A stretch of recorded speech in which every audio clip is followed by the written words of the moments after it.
This is Dolany TV, ladies and gentlemen. If you're wondering why the earpiece had to go back on, how about just finishing up that good old Dave Tippett little presser this morning, following all the news we've gotten so far today. Of course, Tyson out there at the Saddle Dome last night enjoying watching the Boston Bruins hand it down to the Calgary Flames, a big old regulation loss. So you tell me who the better team is when you're talking Edmonton versus Calgary this year, considering what Edmonton did with what lineup they had against the Boston Bruins, taking them to overtime in a 2-1 game, as opposed to the Calgary Flames,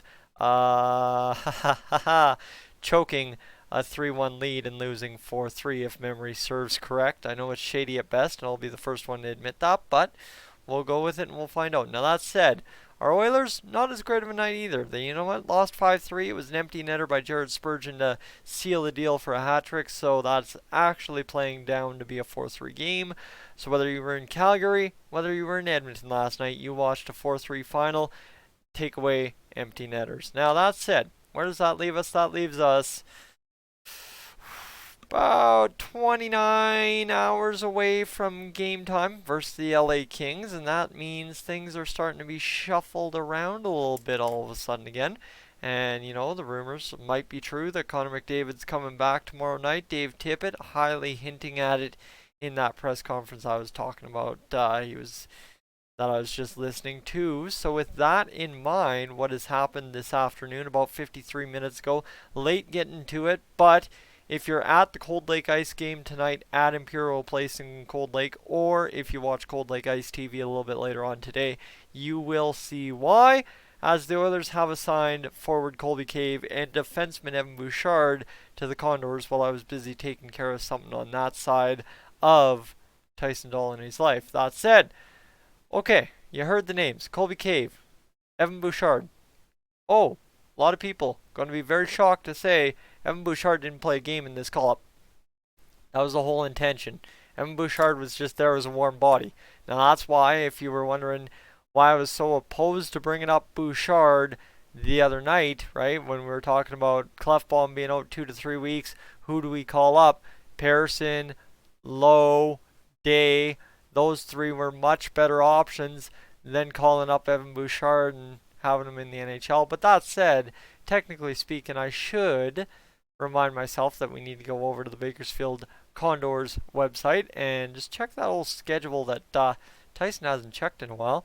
And relatively speaking, you look at what's been going on since the 17th. Not much has gone on since the 17th. The Condors played last night, lost 4-1 to the San Diego Gulls. So technically speaking, right, should have you had Evan Bouchard in that one? Probably. Probably yes, but it's only one game, so it's not like he missed 3 games or something crazy.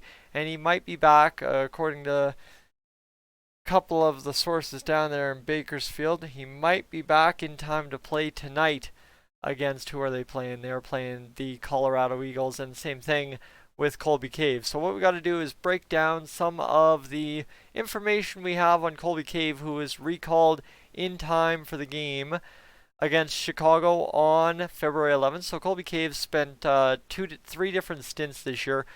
October 2nd, 5th, that was his stretch of games. Then November 2nd to November 6th, that was a stretch of games. That included the 4th. And then this stretch from the 11th to the 21st. There was 1, 2, 3, 4, 5, 6 games in that time between 10 days. So that's, again, getting back to the busier schedule of February, and that's fine, right? January was a very light month for us. We did very well, but that's good news because that built us to be where we are, sitting only right there in the Western Conference and right there in the Pacific Division. So Colby Cave, problem is, you know, I was excited about him getting a call up. I'm like, man, guys, like, you get this depth piece up. He showed up the last time he got called up. Let's go. Hopefully something good out of Colby Cave. Absolutely blank sheet in 6 games. The Oilers went 3-2-1 in that stretch. Obviously, yes, the loss recently coming against Minnesota last night.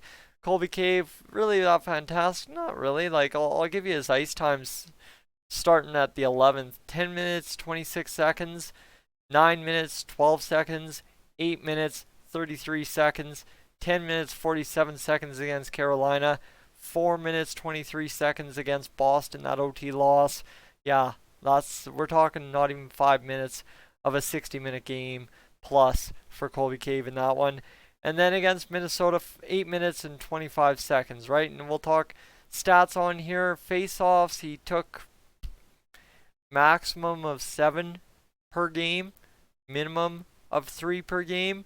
He was 500 or better in 4 of those 6 games, so that's good to see. It is dandy, it is gold, it is great, that's fine. And realistically, what else did he do?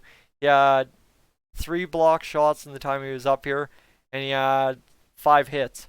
So Colby Cave, literally, you know how I was talking about the warm body when it comes to a guy like Evan Bouchard, Colby Cave was very much so, pretty much straight up just a warm body in the lineup on that 4th line. But guys, let's be serious what that 4th line was. Colby Cave, Patrick Russell, Bouchard Kara. You get our entire top line healthy. You get the entire lineup healthy with Joakim Nygard healthy. Well, ladies and gentlemen, that entire 4th line probably is either sitting in the press box or playing in the minors. That's the interesting part there when it comes to the Oilers this season, is we talk about that lineup that we've had for the past few games, and given that has been pretty much the 4th line since the Chicago game, and we've gone 3-2-1, right? We have points in 4 of 6 games, and a total of 7 of the 12 points, or pardon me, 7 of the 12 points, I guess, technically speaking, that would be how it goes. Yeah, 7 of the 12 points. We did dang dandy, absolutely, with the lineup we had. So Colby Cave, you know what, there's nothing in the stat sheet to really say, man, this guy deserves credit for what he did up here in the NHL. But again, just a guy that fills a spot, doesn't cost us hockey games, and gets the job done. Ladies and gentlemen, that is all you can ask for. And for Evan Bouchard, right, we can talk about it for Evan Bouchard, is the simple fact, end of the day, all he did is collect an NHL paycheck. And I think, was it Jason Greger, or somebody on Twitter, the day Evan Bouchard was called up a couple of days ago, is simply said, this is probably going to be a move just to let Evan Bouchard get that NHL paycheck that he's earned this year, right? Evan Bouchard has earned the right to be an NHL player this year. It's just there's still a lot of stuff to be worked on, right? There's a difference between being an NHL player and being a good NHL player. And the Oilers, somehow magically, in the past year have decided, ooh, we've got good prospects. Why don't we actually keep them and make them good and make them better and develop them beautifully? And you hear it every time Dave Tippett gets asked about giving Ethan Bear more responsibility, right? Every time he's like, we got to take it slow. We got to be careful. We got to, right? The caution is thrown. The caution is made known because you can't ruin these young guys. We've done it way too many years. And I mean, that's where us as hockey fans, as Oilers fans, have to reel ourselves in a little bit as well and realize, look, you know what? The management wants to take the right approach. Why don't we support management? Like 100%, Ken Hull and Dave Tippett have not done anything so questionable this year that there's no reason not to fully support them. They have done absolutely everything they can to make this Oilers team the best it can be, make this Oilers team exciting to watch, make this Oilers team compete for playoffs, and make this Oilers team one that fans can be proud of. That's the key. We have not been able to say that for a lot of years. You think about where we're sitting right now. What, 71 points? I believe, if I've got my math correct from last year, we had a total of 79 all said and done last year. So we're sitting February 22nd. By the end of this month, we could be looking at more points than we had all last year. And we have an entire month of March plus a game on April 4th to go against the Calgary Flames. You kidding me? That is fantastic. That is absolutely unreal. So guys, that's it, right? Evan Bouchard, Colby Cave, down to the minors. Roster moves, right? Obviously, probably getting a guy like Chris Russell back right away. Didn't hear Dave Tippett mention anything about Russell in the game there. But probably also getting Connor McDavid back tomorrow night. Well, ladies and gentlemen, you tell me. You need a trade deadline acquisition 2 days before the deadline. How about I tell you a healthy Connor McDavid's coming back to the Edmonton Oilers tonight or tomorrow night or the night after. Dang. Dang. Sorry, we didn't have to give up a first round pick. We didn't have to give up Nuge, Draisaitl, Yamamoto. We didn't have to give up anything. We just had to be patient. Guys, I'm Tyson. This is Still on ATV. Let's get it going tomorrow. I'm going to go rest up here. I'm very tired. I will catch you in the next one.